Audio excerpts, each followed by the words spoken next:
Gracias Miriam. Pues qué bueno que están aquí. De repente toca tener una sesión más personalizada y eso me parece genial. Creo que se hagan estos esfuerzos por compartir información sobre el autismo a quien la tenga que escuchar o a quien la quiera escuchar o a quien tenga alguna duda es algo muy valioso. Ojalá tuviéramos también a lo mejor más oportunidad de que haya más personas que tengan la facilidad, el horario disponible, etcétera. Hoy por hoy están ustedes aquí y a mí me encantaría comenzar, antes de todo lo que tengo preparado como tal para hoy, saber cuál es su interés. Digo, se vale que fuera algo como pasé, me llamó la atención y listo, o también me encantaría saber si ustedes tienen pues algún familiar, trabajan en esta área o tienen algún interés más particular por el cual decidieron venir a sentarse aquí hoy, ¿no? Entonces, si me pudieran ayudar un poco con eso al principio, para poder hacer de esto lo mejor para la información o la duda o el interés que ustedes tengan. Entonces, se los paso por acá, ¿sí, verdad? Me gusta. Bueno, yo soy Jonathan Flores, me enteré así porque iba pasando, me invitó acá. Sí, te vi, ajá. Y me interesó porque tengo un sobrino que es muy cercano a mí, es hijo de mi hermana y es autista, ¿no? Entonces, Dijiste, pues me es siento. básicamente la razón por la que estoy aquí. Ajá, ok. Genial. Hola, yo soy Gabriela, también iba pasando y de hecho me pasé y me regresé. Me interesó el tema porque tengo una sobrina con autismo, tengo una vecina con autismo, yo soy maestra y me gustaría conocer más sobre el autismo porque a veces nos llegan niños y no sé cómo ayudarlos, entonces por eso me interesa.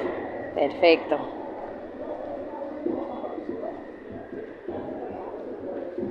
¿No? No, pero con micrófono. Yo soy Daniela, buenos días, y mi hermana trabaja con niños con autismo justamente.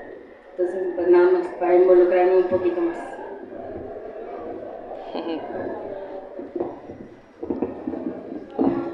Muchas gracias, Jonathan y Gabriela y Daniela. Pues justamente lo que tengo preparado hoy tiene que ver con cómo le hacemos en el día a día y no tanto en la terapia o quienes somos maestros o maestras también. Yo soy psicóloga, yo me dedico al diagnóstico y a la terapia desde hace ya unos 10 años más o menos. Obviamente me he ido especializando con los años, ¿no?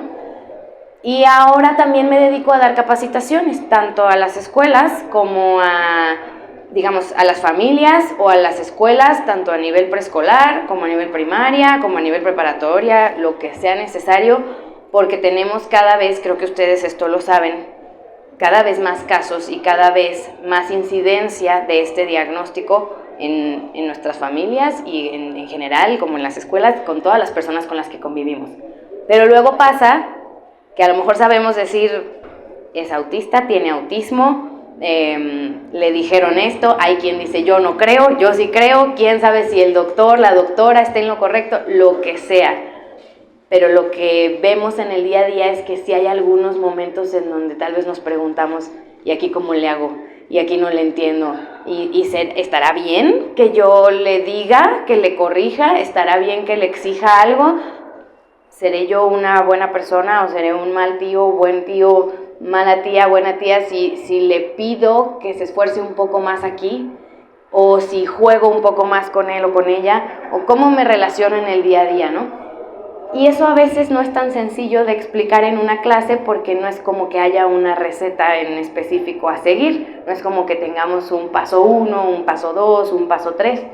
Entonces, más bien lo que buscamos es conocer más a esa persona, sea un niño chiquito, una niña chiquita, sea un joven o sea un adulto, para poder ayudarle con lo que sí es difícil de su relación con los demás en el día a día, ¿no?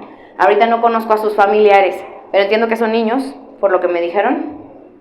Bueno, ya tiene mi sobrina 13 años. Tenemos una sobrina de 13 años y 5 añitos también, o sea, adolescencia y niños.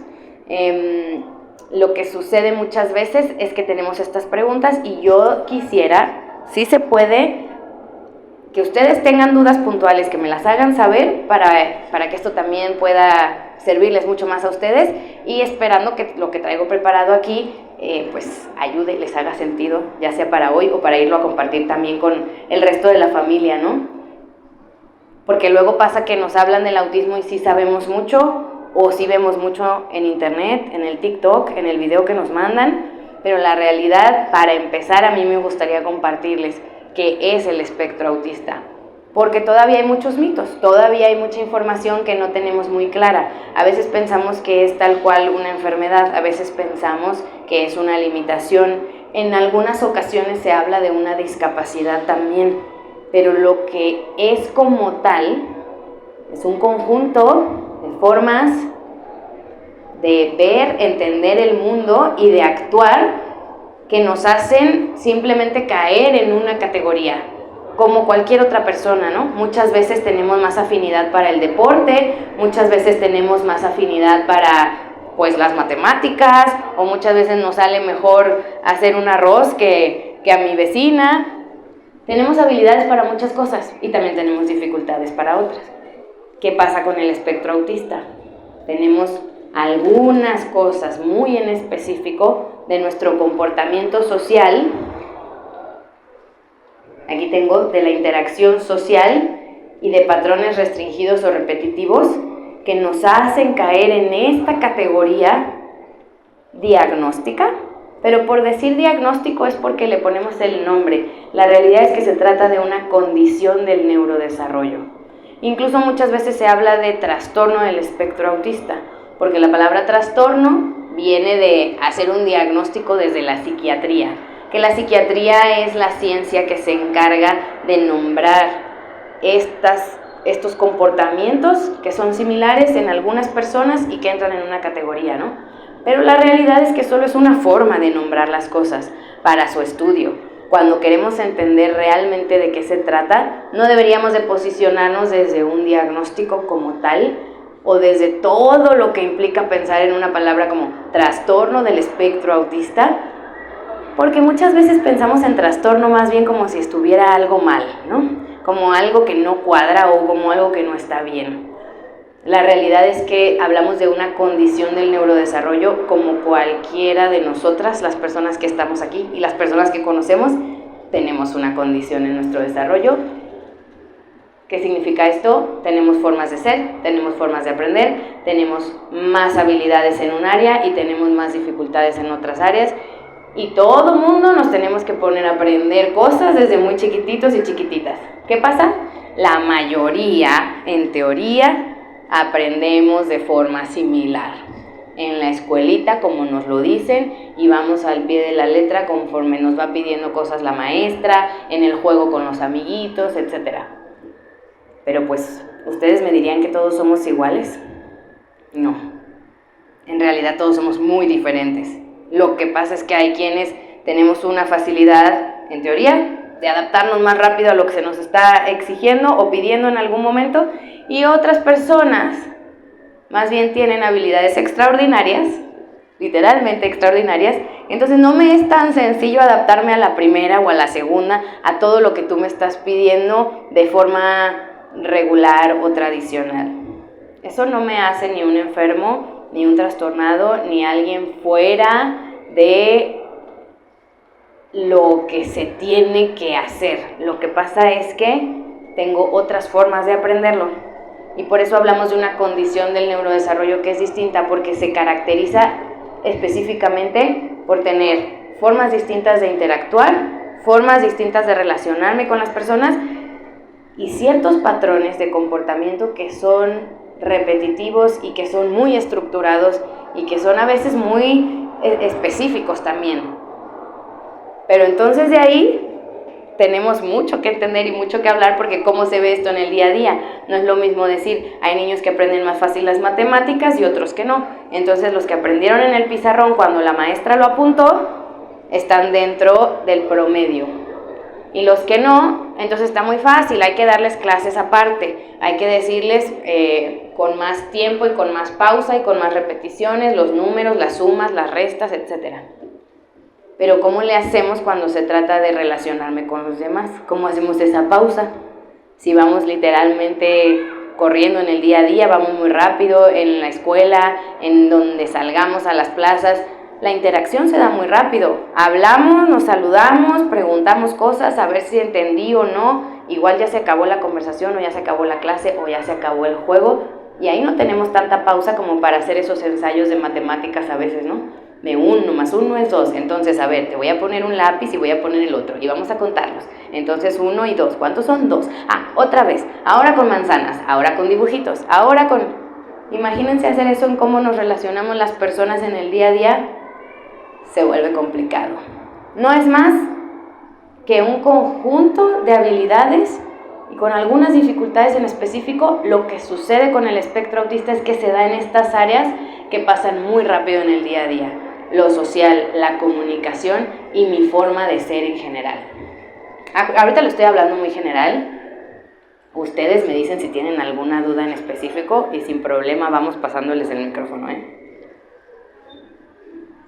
¿Cuál es la causa entonces si no es una enfermedad, si no estamos hablando de un trastorno con esta connotación negativa de la que estamos mencionando ahorita?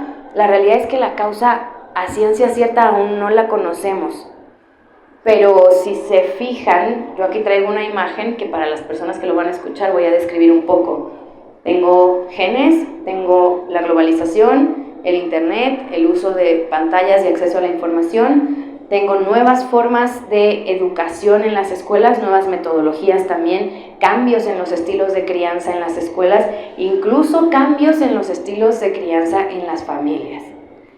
Entonces, todos estos factores a lo largo de los años, obviamente con su carga genética, que es el primero que pongo aquí, hacen que las personas evolucionemos, hacen que las personas tengamos nuevas formas de ser, tanto más herramientas como nuevas dificultades. Entonces la causa como tal no la hemos logrado rastrear a una sola razón, como en otras condiciones de desarrollo como el síndrome de Down, que conocemos cuál es el cromosoma afectado. En el caso del autismo tenemos muchísimos genes que se han identificado que podrían estar por ahí relacionados a que una persona tenga autismo, pero no hay uno solo que sea común para todas esas personas. Entonces no podemos solo decir que es una cuestión genética. También sabemos que ahora se habla más de esto. Estamos aquí hoy en la estación del tren ligero hablando de esto cuando hace unos 10, 15 años no había ni siquiera idea de que pudiéramos estar aquí hablando de autismo, porque ¿a quién le importaba? Porque no estaban en las escuelas, porque las maestras literalmente ahora en las escuelas dicen es que cada vez tengo más alumnos que tienen una condición así, pero pues como no sucedía antes, no estoy 100% capacitada, no estoy 100% formada para entender cómo relacionarme, ¿no? O incluso en las familias, no sé si les ha pasado, pero es que no habíamos tenido ningún miembro de la familia antes que tuviera esta situación y llega alguien y nos hace cuestionarnos cosas, nos hace decir, quisiera entender cómo relacionarme mejor, cómo ayudarte mejor, o cómo incluso quitar esas dificultades que a veces están en el día a día, ¿no? Hablar de la causa no es necesariamente lo más importante el día de hoy. Hay quien se dedica a investigar eso, y esperemos que pronto tengamos más información sobre cosas específicas de qué causa esta condición del desarrollo, con el único objetivo de que podamos ayudarle a las personas a aprender algunas cosas de forma más rápida o más temprano, desde más chiquitos y chiquitas. Solo por eso, porque la realidad es que no es como que se busque una causa para inventar una vacuna y quitarlo, ¿no? No es el punto, no es la idea como tal. Es más bien porque sí sabemos que mientras más temprano empezamos a entender cosas del autismo y mientras más temprano en el desarrollo de un niño o de una niña empezamos a ayudarle a entender cómo relacionarse con los demás y cómo lidiar con algunas de las dificultades que esto conlleva, entonces le garantizamos una vida muy distinta, con muchas más posibilidades de independencia, de relacionarse, de desarrollarse, de tener su educación como cualquiera de nosotros y sobre todo de mejorar su calidad de vida. Porque ¿qué pasa? Ahorita voy a mencionar todas estas características. Cuando no las sabemos, cuando simplemente no las sabemos, no las conocemos. Cuando aparte no las sabemos identificar en el día a día. Y si no las sabemos identificar, menos le sabemos dar apoyo a eso en el día a día, a todo esto que pasa con todos estos comportamientos, entonces no le brindamos la oportunidad a esa persona de tener una vida independiente, feliz y un desarrollo pleno como cualquiera de nosotros y nosotras lo merecemos. Por eso es importante hablar, para saber qué hacemos en el día a día. Primero, estar muy seguros de que conocemos cuáles son esas características. Ahorita de lo que ven en la pantalla, que puse de forma general, una característica principal que son las dificultades en la comunicación y en la interacción social, y otra característica principal que tiene que ver con patrones de comportamiento.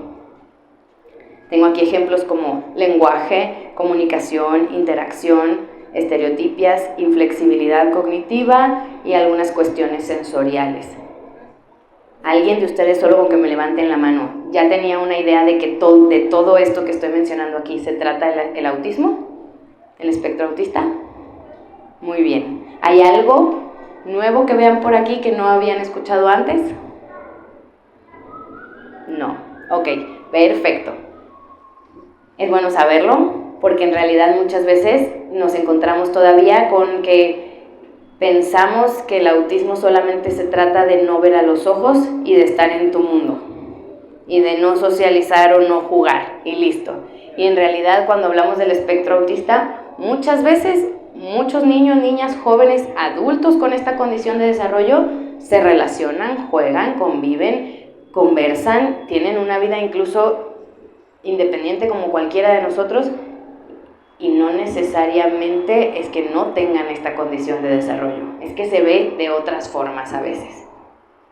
Voy a entrar ahorita en el detalle de algunas de las más comunes de estas características para poder dar muchos ejemplos de cómo podemos relacionarnos en el día a día con esto.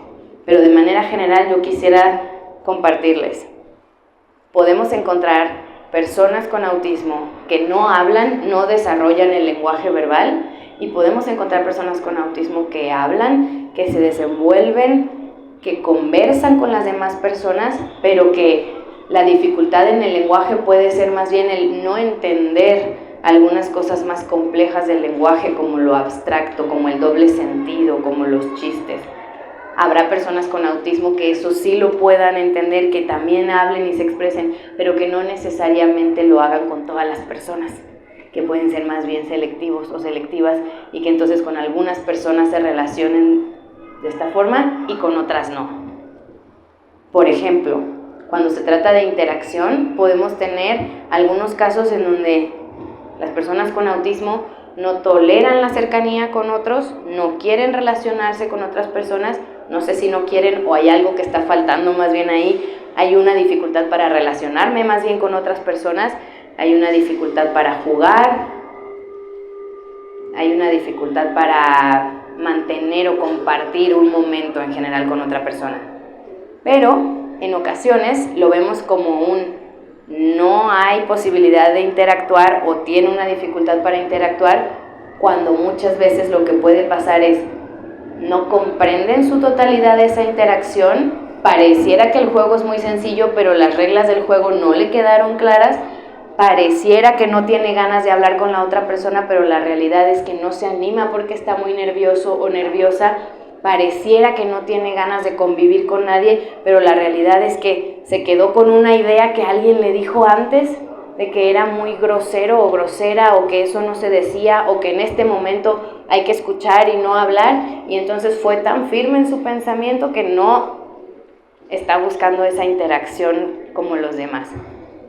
Lo estoy poniendo como ejemplos, solamente para brindarles un panorama de todas las opciones que podríamos estar nosotros buscando entender a la hora de relacionarnos con una persona con autismo, que parten de cada una de estas dificultades que están enlistadas como parte de las características de un diagnóstico.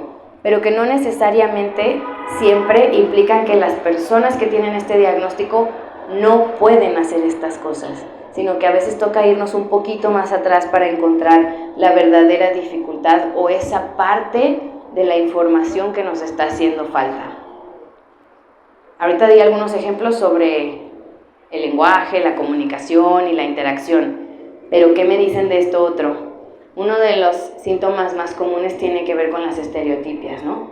Sabemos del libro y de a lo mejor los videos de internet que muchas veces lo que podemos esperar son movimientos repetitivos, con las manos, con los pies, girar o correr de un lado al otro. Esos son movimientos repetitivos o comportamientos repetitivos muy evidentes, pero en ocasiones hay personas con este diagnóstico que no necesariamente lo van a mostrar así, sino que van a tener más bien una idea repetitiva, porque hay algo que les gustó tanto, como a cualquiera de nosotros de repente nos podría gustar, y entonces lo quiero pensar, y lo pienso porque disfruto tanto pensarlo o hablar de eso, y repito en mi pensamiento estos gustos que yo tengo o estos intereses que yo tengo. No necesariamente se va a ver solo en el movimiento de alguna parte del cuerpo. En ocasiones se trata de repetir palabras, no sé si han escuchado, creo que sí, de la ecolalia, y en otras ocasiones se tratará de repetir una película porque me gusta verla y no me voy a aburrir ni cansar nunca de repetirla.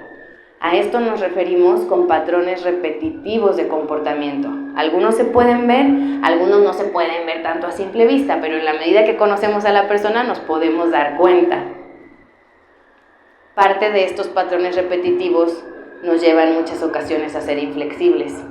¿Por qué? Ustedes se han puesto a preocuparse tanto por algo que estás tan preocupada o preocupado que no se te sale de la cabeza. A lo mejor un día que tienes un problema de dinero, a lo mejor un problema en el trabajo, a lo mejor un problema en tu familia. Te preocupa tanto una situación que estás pensando en eso todo el tiempo. Pero estás pensando en eso todo el tiempo y alguien te quiere distraer y alguien te quiere decir, pues ya ponte a trabajar. Y alguien te quiere decir, pues ahora esfuérzate por acá. O alguien te quiere decir, ahora convive conmigo de forma muy amable, como si hoy el día estuviera todo feliz y no hubiera ningún problema. ¿Cuál es nuestra reacción? Nos desesperamos, ¿no? Es como, a ver, yo estoy pensando aquí cómo le voy a hacer para conseguir la solución de esto y no me puedo salir de esto porque me preocupa mucho, y tú vienes y me dices que me ponga a hacer otras cosas que en este momento tal vez no son tan importantes para mí. Y entonces, eso que estamos pensando ahorita de esa sensación en la que alguien te interrumpe en un momento de mucha presión, por ejemplo, es algo que podría pasarnos en estos casos con este tipo de comportamientos. No necesariamente, porque muchas veces vemos agresiones, vemos llantos, vemos quién pega y lanza un juguete, vemos quién muerde, y muchas veces estos comportamientos responden más a una característica de ser inflexible que a una característica de ser agresivo.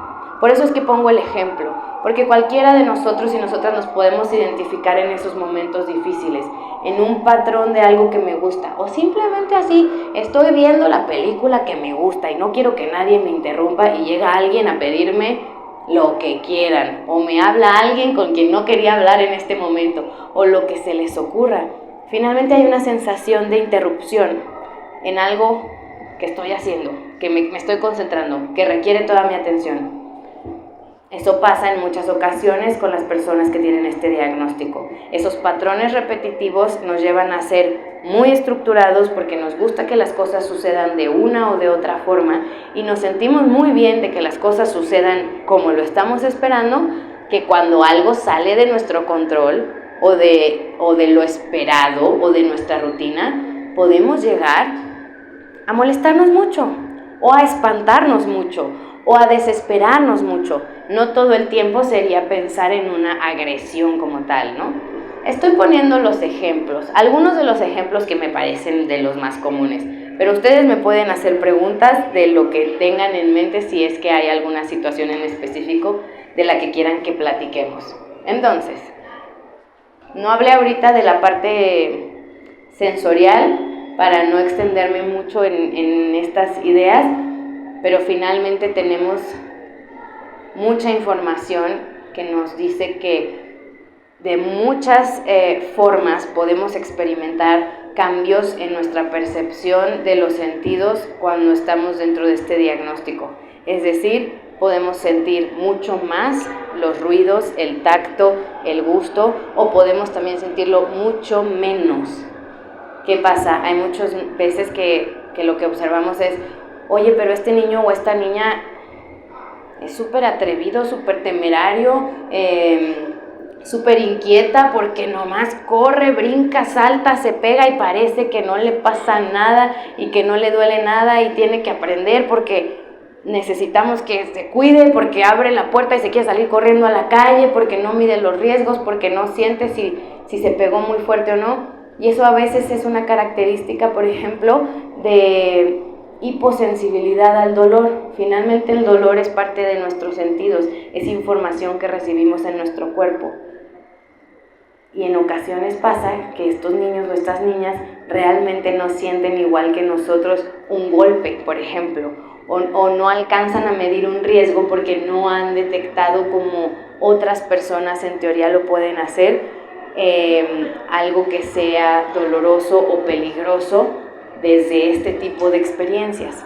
Entonces, hay mucho que hablar, por poner estos ejemplos, de qué se trata el autismo y de cómo lo vemos en el día a día, porque una de las formas más comunes en las que vemos la parte sensorial o esta característica sensorial es más bien cuando los niños se tapan los oídos porque el ruido es muy fuerte, ¿no? Pero en otras ocasiones podemos tener otro tipo de cuestiones como me gusta mucho ver cómo se mueven ciertas cosas o no siento igual que los demás, hace un calorón allá afuera y todo el mundo anda con playera de manga corta, pero yo traigo mi chamarra encima porque no me doy cuenta de esta sensación. Es solo hablar de algunos ejemplos. Porque ¿qué pasa? Todo esto que mencioné, solo algunos ejemplos, pasa todos los días. Y pasa con algunas personas que pueden ser nuestros hermanos, nuestros hijos, nuestros compañeros del salón de clase, el hijo de la vecina, el hijo de mi amiga, mi alumno en el salón de clases. Y estas personas, estos niños, niñas, jóvenes, lo que buscan todos los días es tal cual sobrellevar un estilo de vida y un ritmo de vida que en realidad está hecho para las personas que no tienen estas dificultades.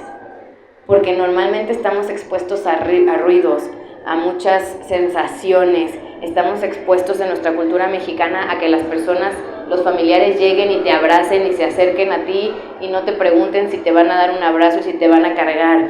Estamos expuestos a que el juego se da y si tú no te pones al corriente con quién empezó a correr primero y quién la trae después y quién se escondió y quién perdió, tú perdiste en el juego porque no te van a volver a invitar, nadie se va a detener a explicarte un poco más, ¿no? Yo me pregunto, vaya que debe ser difícil y vaya que deben hacer un esfuerzo importante.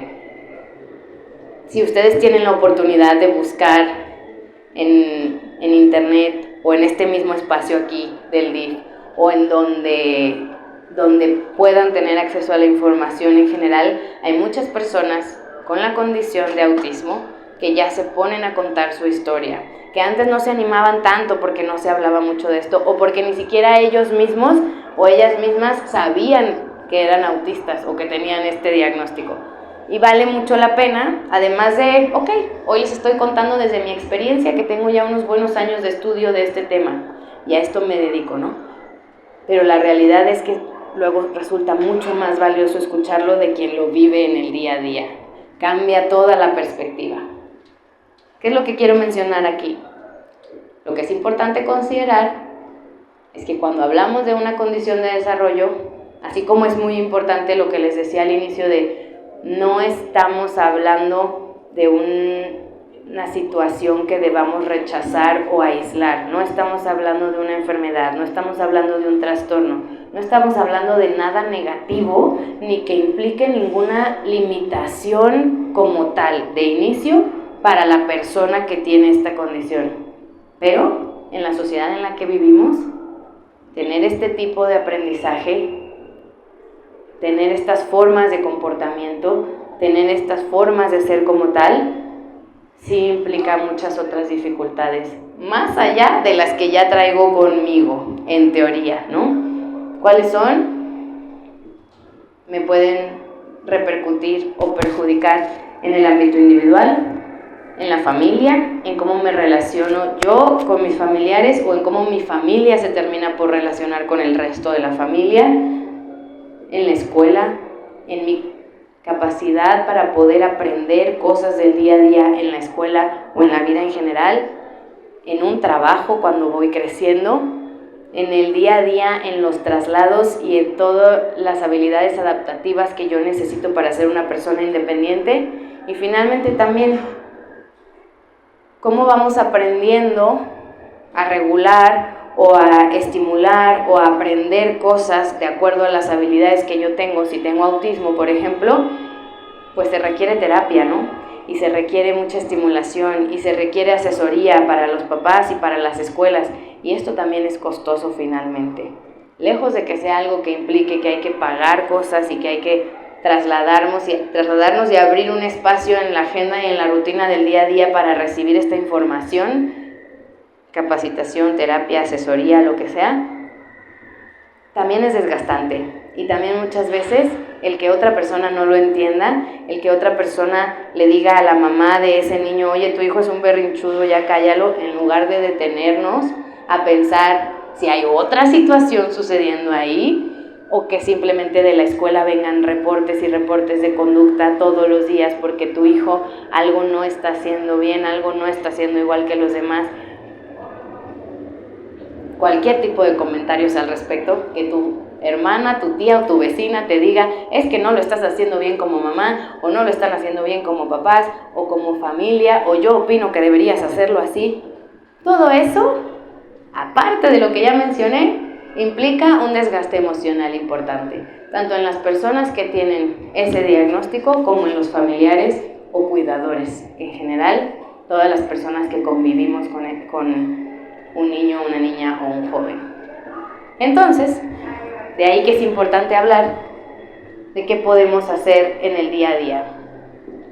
Me voy a saltar esta parte porque creo que la acabo de explicar, con que todos tenemos una posibilidad de aprender. ¿Cómo le vamos a hacer para relacionarnos y para ayudar y para no ser una carga más para estas personas y sus familias en el día a día? Tenemos que aprender a identificar tanto las dificultades como las fortalezas. Porque muchas veces el resumen principal y la clave más importante está en yo me fijo todo el tiempo en lo que no está sucediendo bien, y lo digo haciendo comillas, ¿no? Yo me fijo todo el tiempo en lo que es una dificultad, yo me fijo todo el tiempo en que no me está hablando así, no está logrando esto solo o sola, no está jugando, está haciendo mucho berrinche, está llorando, está gritando. Pero ¿y qué pasa si yo me empiezo a fijar en las cosas que sí hace de acuerdo a lo esperado? Y voy otra vez con mis comillas. Que sí sabe poner atención durante mucho tiempo a algo que le gusta mucho. Sí sabe encontrar el detalle de las cosas que le parecen interesantes. Sí tiene una capacidad para divertirse y emocionarse de manera muy distinta a los demás. Sí disfruta el juego conmigo o con alguien más. ¿Qué pasa si me pongo a ver otro tipo de comportamientos que no son los que por lo general nos causan problema?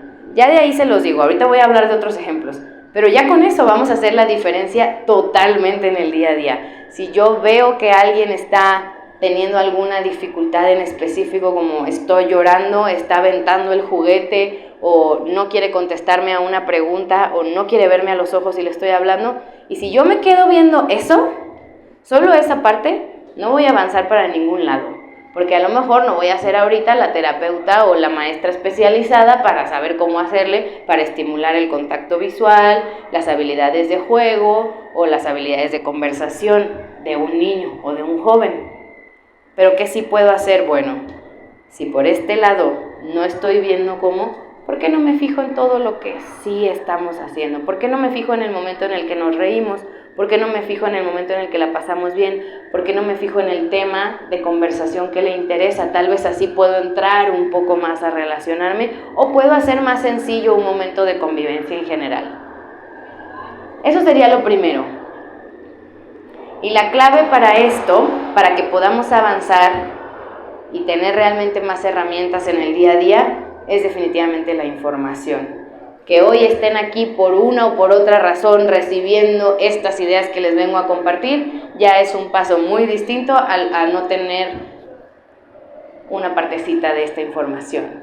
Que hoy me vaya y me ponga a buscar más información de este tipo en internet será otro paso muy importante. Que busque que haya profesionales en otros lugares con más pláticas que me puedan interesar para tener más información, eso ya va a ser la diferencia.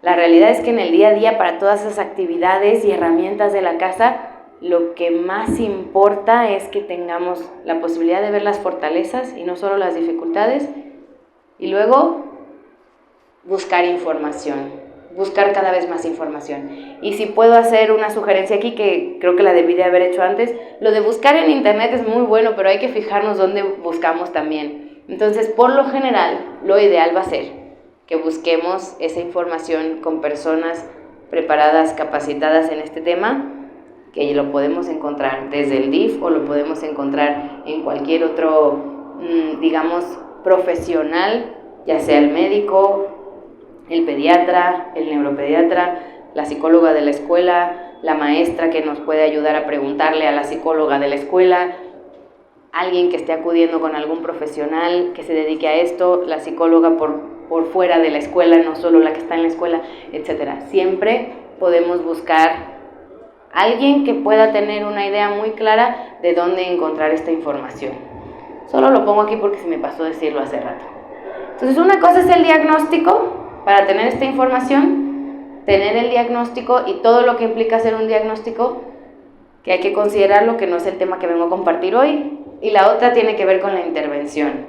Si yo ya tengo un diagnóstico, que insisto no es lo que voy a hablar hoy, y me compartieron esta información y sé que se trata de la condición del espectro autista o de un diagnóstico de autismo o de que mi familiar o mi alumno es autista. ¿Qué sigue? La cosa no se queda en solo saberlo. Es un gran paso y es un muy buen y primer paso necesario saber de qué se trata. Si estamos hablando de autismo, de déficit de atención, de un problema de lenguaje, de otra situación de aprendizaje. Ok, ya sabemos que es autismo. ¿Y ahora qué sigue? ¿Qué hago en el día a día? Lo primero es buscar un equipo.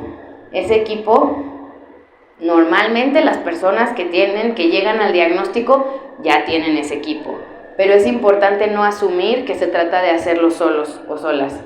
Que esta información y que este seguimiento va con la escuela, va con la familia, va con las amistades, va con algún profesional que tenga que tratar como médico o como psicólogo o psicóloga, etc.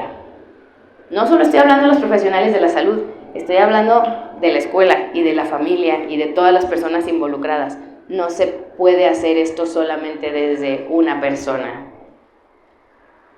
Y vamos ahora sí a entrar al detalle. La intervención o esa estimulación que se requiere para realmente dar una posibilidad de mejorar calidad de vida o de que una persona sea independiente, feliz y se desarrolle plena y sanamente. ¿Cuál es la mejor? La que se hace todos los días. No es necesariamente, no estoy diciendo que no sea bueno ir a terapia, porque en la terapia se estimulan muchas cosas y hay profesionales que te van a saber decir de forma más específica cuestiones del lenguaje, cuestiones del aprendizaje, cuestiones de la conducta. Pero la verdadera terapia que cambia la vida de las personas es la que se hace todos los días, la que se hace con la familia y la que se hace con tu comunidad y con tu equipo, con esos tíos y tías comprometidos y comprometidas, con esos vecinos y vecinas, con esas maestras que buscan esa información para saber qué hacer en el momento en el que suceden las cosas, en el momento en el que vemos las dificultades. Entonces, vamos a seguir con esta idea. Se tiene que atender todas las dificultades en todos los casos y se tienen que atender todas al mismo tiempo y se tienen que atender todas con el mismo nivel de ayuda? No. Lo más importante es que sepamos que no tenemos que hacer un cambio rotundo de un día para otro, que no necesitamos buscar que aprenda a hablar, que aprenda a jugar, que aprenda a comer, que aprenda a socializar, que aprenda a estar en la escuela y que además sume, reste y gane la competencia de matemáticas todo al mismo tiempo y todo en el mismo día. ¿Por qué nadie lo hacemos así? Porque todas las personas necesitamos tiempo para aprender las cosas, porque todas las personas aprendemos a nuestro ritmo y de acuerdo a nuestras posibilidades hoy. Si yo hoy quiero irme a estudiar una maestría a Europa nada más por saber que lo quiero hacer, ¿me voy a ir mañana? No. Yo tendría que empezar por ponerme a estudiar un poco más hoy desde mi casa con un libro o picándole algo en el celular para buscar información sobre el tema que me interesa, ¿no? Entonces, hay que empezar a pensar así sobre las cosas que pasan en el día a día con los niños, con las niñas, con los jóvenes, con este diagnóstico. ¿Qué significa esto? Muchas veces, al ver solo las dificultades, nos abrumamos y eso también nos hace que perdamos un poquito las ganas, la motivación, la intención de hacer un cambio y de ayudar a que se estimule algo con estos niños y con estas niñas. Entonces lo más importante es saber que no lo vamos a resolver todo en un día, pero que sí podemos ir seleccionando una por una de las batallas o de los objetivos en donde queremos ayudar. Si tengo 10 cosas que atender, no las voy a atender las 10 al mismo tiempo, pero si escojo una y me pongo algo que pueda lograr para hoy, entonces es mucho más probable que sí lo logre y es mucho más probable que le ayude más a esa persona a la que le quiero ayudar y que además yo me mantenga motivada o motivado para seguirlo haciendo. Porque aquí yo no voy a decir ninguna mentira, es desgastante también cuando uno quiere enseñar, ser paciente, buscar información, estar ahí en el día a día. Además resolver todos los otros 20 pendientes de mi propia persona, de mi vida en el día a día. La verdad es que cuánto tiempo me dura eso y cuántas ganas me dan después. Y hay veces que podré tener muchas ganas, pero ya no me da la cabeza o ya no me da la energía. Y la realidad es que así solamente estamos desperdiciando momentos muy valiosos. Hay que aprender a ver todas las áreas de una persona como un crecimiento constante y como es válido que no todo vaya al mismo nivel. Aquí yo pongo una gráfica en donde tenemos áreas de desarrollo, comunicación, la motricidad, lo cognitivo, que es mi capacidad de aprender, lo social, lo adaptativo, qué tan independiente soy. Y si nos ponemos a hacer un análisis de todo lo que requiero aprender en cada una de las áreas, pues puedo yo encontrarme con muchos puntos pendientes para aprender, ¿no? En una persona con autismo y en cualquier persona en realidad. Si yo lo quiero ver así y atender así todo al mismo tiempo, si yo quiero que un niño que está teniendo una dificultad para hablar, no solo me hable, sino que además se quede sentado y además se termine toda la comida y además haga la tarea y además juegue con sus hermanos, ¿ustedes creen que va a ser sencillo que yo le enseñe a hablar si tiene otras 50 cosas que atender que no están sucediendo y que además implican que sepa hablar? Tal cual, no podemos correr sin empezar por caminar. No podemos caminar sin empezar por gatear. No podemos gatear si no fortalecemos ciertas cosas que hay que fortalecer para que podamos gatear. Entonces, si nosotros queremos que los niños corran, cuando nos enteramos que tienen el diagnóstico, o cuando está la queja de la escuela, o cuando tenemos un problema en la familia porque no entendemos, es muy, muy, muy probable que fracasemos muy rápido.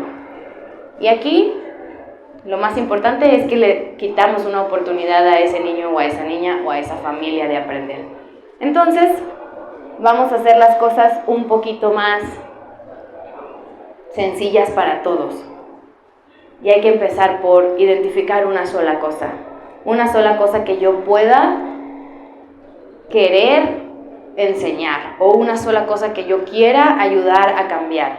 Solo una. Si estoy en la hora de la comida, voy a poner ese ejemplo otra vez, y quiero que se acabe toda la sopa, pero quiero además que me diga que sí y por favor. Y quiero además que deje de moverse y que se quede sentado.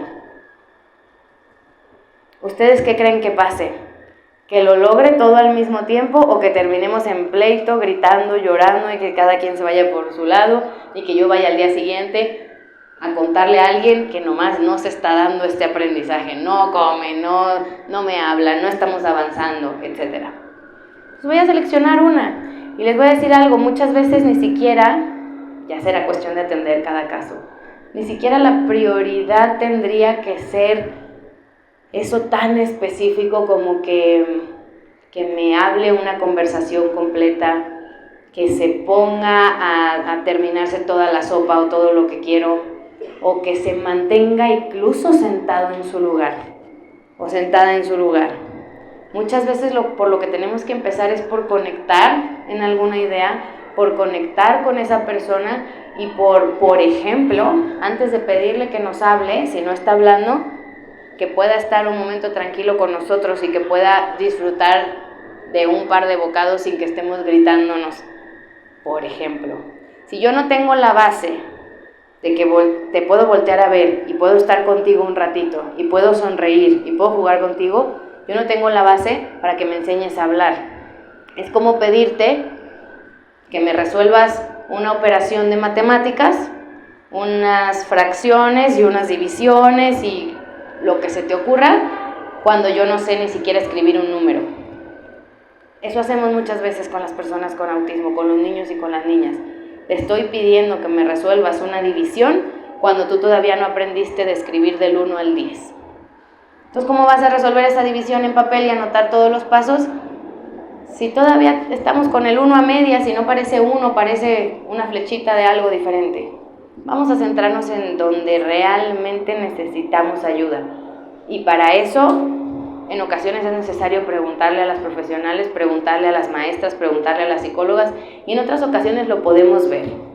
Si yo quiero que te sientes a hacer toda tu tarea y quiero que estés 1 hora aquí o media hora porque nos pidieron el cuento tal y los trazos y lo que nos hayan pedido, pero yo estoy viendo que te pica la silla y no te logras quedar sentado ni 2 minutos en esta silla, entonces, ¿qué creen que sea más importante a la larga? ¿Que yo me siga enfrascando en que termines una tarea en el papel o en el cuaderno que me la pidieron? ¿O que busque la forma de hacerte un poquito más entretenido, quedarte sentada o sentado 2 o 3 o 5 o 10 minutos para que después sí podamos empezar a ver cómo hacemos la tarea?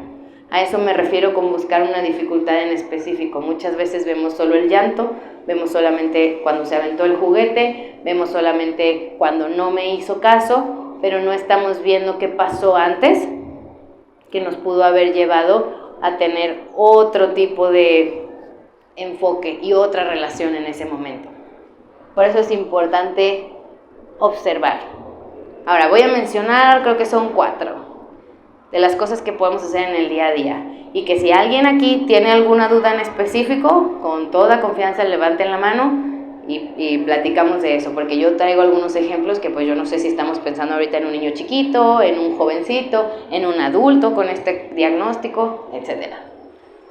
Para la interacción en el día a día, muchas veces pasa que, por ejemplo, las mamás nos dicen: es que no lo llevo al parque, es que no lo llevo a las fiestas porque tenemos problemas, porque no se mantiene jugando con los demás, porque se estresa mucho y llora, porque a la hora de tener que irnos nunca se quiere ir y entonces nos pasamos un rollote ahí peleando por cuándo nos vamos, quién se va primero, quién se va después.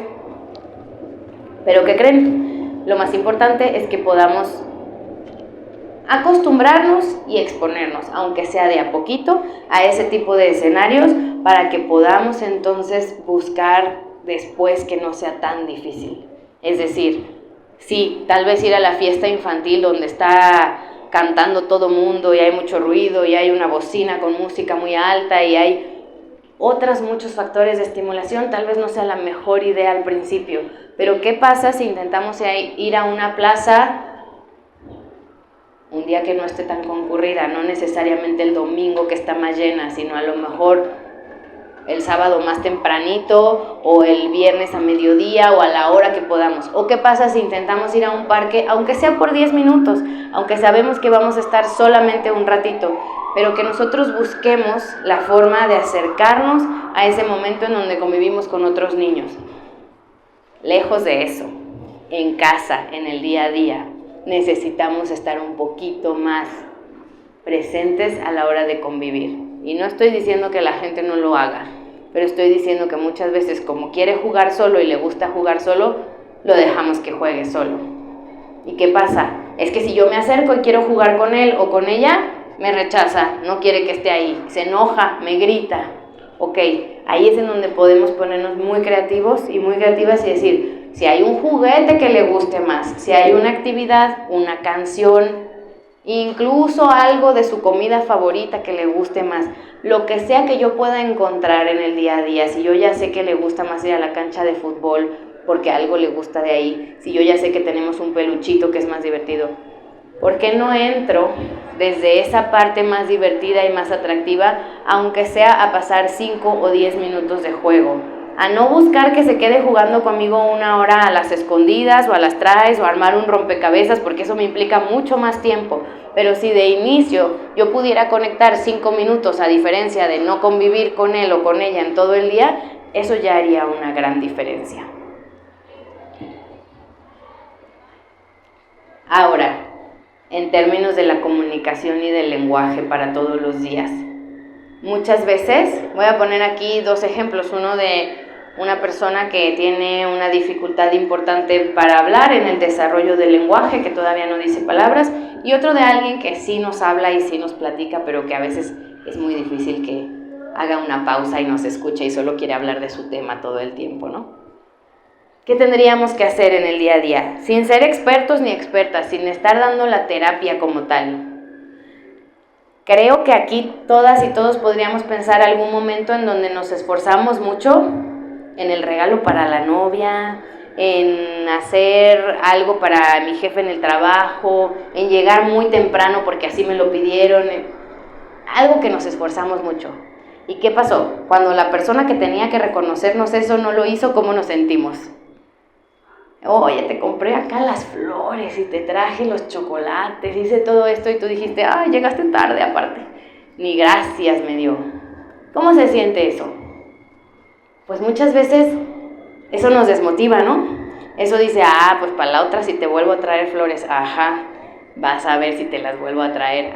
Pues me habías pedido que llegara temprano mi jefe, pero mi jefe me pidió que llegara temprano, yo estaba aquí bien temprano y el otro llegó 2 horas después, vuelvo a llegar temprano, ¿no? Ajá. Eso hace que perdamos el interés y perdamos las ganas de volver a intentarlo. Y muchas veces en el lenguaje pasa lo mismo. Y esto es una recomendación muy básica y muy importante para el día a día en la casa con esos niños que están aprendiendo a hablar o que están teniendo dificultades para hablar. Muchas veces lo único que hacemos es ignorar o rechazar esos intentos de comunicación, esos intentos de palabras. Nosotros estamos esperando que nos diga completo, dame agua por favor, y no nos estamos dando cuenta que está viendo el vaso de agua y nos está señalando el vaso de agua como que lo quiere tomar, y nosotros decimos, que me digas agua, que me digas agua, que digas agua, di por favor. Ay, no estás diciendo por favor. ¿Y qué pasa ahí? Es lo mismo que el otro ejemplo que les estoy poniendo. Ese niño, esa niña que está esforzándose por comunicar una idea, se le quita el interés. Le rechazamos su esfuerzo y le decimos, nunca va a ser suficiente. Y entonces, ¿qué hacemos? Muchas veces eso hace que nos bloqueemos un poquito más y que nos sea un poquito más difícil desarrollarnos, por ejemplo, en esta área en específico, porque cuesta mucho trabajo y me estoy esforzando y nadie me lo reconoce. Igual me vas a decir 30 veces, dime agua, dime agua, dime agua, e igual me vas a dar el agua al final. Entonces, ¿para qué me esfuerzo? Mejor dejo de decir nada y entonces luego nos preocupamos que por qué no estamos hablando, ¿no? Es importante, sí, dime. Te voy a pasar el micrófono porque me lo piden acá, para que se escuche. Bueno, yo me pregunto si está como esta doble postura, ¿no? Hay una postura que dice que pues las familias, los contextos escolares, así, nos tenemos que adaptar o tenemos que adaptar a la realidad para poder integrar a las personas autistas en la sociedad, pues, ¿no? Pero luego hay otra postura que sería como más desde el punto de vista realista, y que tendría que ver con partir del hecho, pues, de que no somos distintos en términos, digamos, esenciales, sino tal vez de grados, ¿no? O sea, todos los problemas que planteas acá, pues también las personas neurotípicas los padecen, pero tal vez la diferencia sea de grados, ¿no? Uh-huh. Entonces, estaría la otra postura que consistiría en que la familia, los contextos tienen que cumplir con una labor de contención, pues, y exigirles más o menos de la misma forma que a una persona que sea neurotípica y así. Entonces, no sé cuál sería tu postura en ese sentido, pues. Muchas gracias. Qué bueno que me preguntas, porque, pues como se podrán imaginar, hay mucho de lo que hablar y uno trae los ejemplos que piensa que son los más comunes. Pero lo más importante es que lo que se pueda solucionar de dudas, se solucione. Y eso que dices es muy cierto. Si se dan cuenta de lo que estamos hablando, es de que hay diferentes momentos en un proceso. Puede ser que no esté adquiriendo el lenguaje, no estoy hablando en este momento porque ya voy desfasado o desfasada en edad. Eso no quiere decir de inicio que nunca vaya a hablar, y eso no quiere decir de inicio que te tenga que dar chance de que no te esfuerces porque tienes un diagnóstico, porque tienes una condición, y entonces tú a tu ritmo solito algún día vas a hablar. No, es que nos vamos a los extremos, a un lado o al otro. Ahorita, a sus 3 años, no está diciendo palabras. Ok, es importante que sí las diga. Podemos entender, como les decía hace rato, hay un diagnóstico, ok, es autismo, en este caso, un ejemplo. Está el diagnóstico, pero y eso no me resuelve que hable. Qué bueno que lo sepa, qué bueno que me informe. Hay muchas ventajas y muchas cosas que yo tengo que buscar de información y que necesito de esa información, pero en el día a día necesito que ese niño hable. ¿Por qué? Porque si habla, va a abrirse muchas puertas en la escuela, en su relación con los demás y en lo que todas las personas necesitamos. Entonces, sí es importante saber que tiene autismo para ser un poco más paciente. A lo mejor, si lo veo llorando y frustrado porque no está logrando comunicar una idea, no voy a ir directamente a decir, es un niño berrinchudo, no le hagas caso. Pero al mismo tiempo voy a decir, tendrá autismo y tendrá lo que sea, igual se tiene que esforzar un poquito más porque necesito enseñarle a que me diga otra palabra. A lo mejor voy a ser muy paciente en un momento difícil, pero eso no quiere decir que le voy a permitir que me pida las cosas gritando. Voy a ser muy paciente, lo voy a acompañar y voy a esperar a que baje un poquito la frustración. Porque entiendo que la frustración no viene con la intención de molestarme a mí, ni molestar a nadie más. Nadie la pasa bien cuando llora y grita, ni siquiera él o ella misma quiere estar llorando de esa forma. Necesito entender eso, pero al mismo tiempo asegurarme de estar ahí en el momento preciso, acompañar y decir, ya te calmaste, estamos en otra situación, te voy a enseñar ahora, si ahorita la palabra fue muy difícil, a señalarlo, a ver lo que me quieres pedir, a pedirme las cosas con la mirada, a que lo intentemos alcanzar juntos, a que intentes hacer algún sonido, o si ya estamos en esa parte de sonidos, a que intentes copiarme un poquito una palabra para que yo te lo pueda dar, o para que yo te siga enseñando cómo hablar. Entonces ahí el balance no necesariamente es en no exigir o sí exigir, sino justamente tener esta oportunidad de observar, de conocer a esa persona y de saber que queremos que adquiera esas habilidades, y para eso necesitamos exigir, porque un diagnóstico no es ninguna limitación para que las aprenda, pero al mismo tiempo que estamos exigiendo, también tenemos la información suficiente como para entender que en algunos momentos necesitamos explicar de otra forma. No necesariamente dejar de exigir, pero sí explicar de otra forma. Si quieres una paleta y me estás pidiendo la paleta y estás llorándome por la paleta, tengo la información suficiente como para decir, tienes autismo, no tienes autismo, o estás cansado o estás de malas. Yo como papá, como mamá, como tío, como abuelo, decido que dije que no se compraba una paleta ahorita, porque ya comiste muchos dulces, porque no traigo dinero, porque la razón que quieras. Entonces, Podrás llorar, pero te voy a acompañar porque es una instrucción que como persona que te está cuidando hoy necesito hacerte. Porque a veces literalmente es porque no traigo los 5 pesos que necesito, punto. ¿Cómo le hago con eso? No puedo hacer otra cosa, la vida es así y te tengo que enseñar que la vida va a decir a veces sí y a veces no. Y ese límite lo necesitas saber.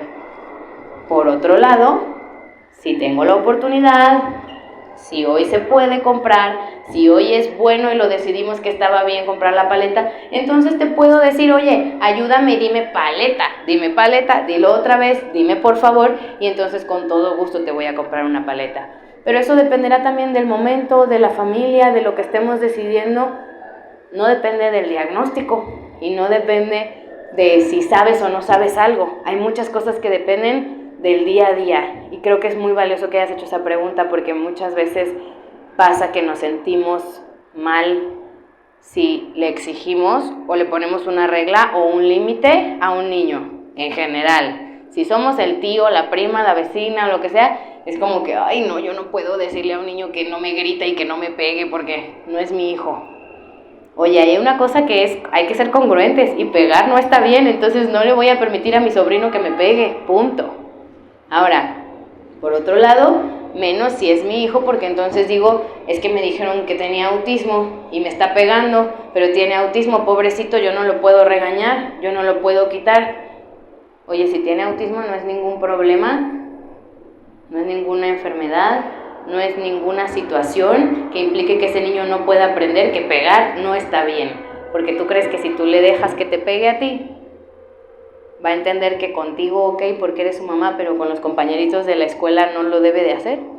No, los niños aprenden en función de lo que viven todos los días y si tú en tu casa, como familiar, como cuidadora, como mamá, como papá, como familiar, ya lo repetí, no empiezas por enseñarle esas formas, va a ser muy difícil que sucedan en otro lugar.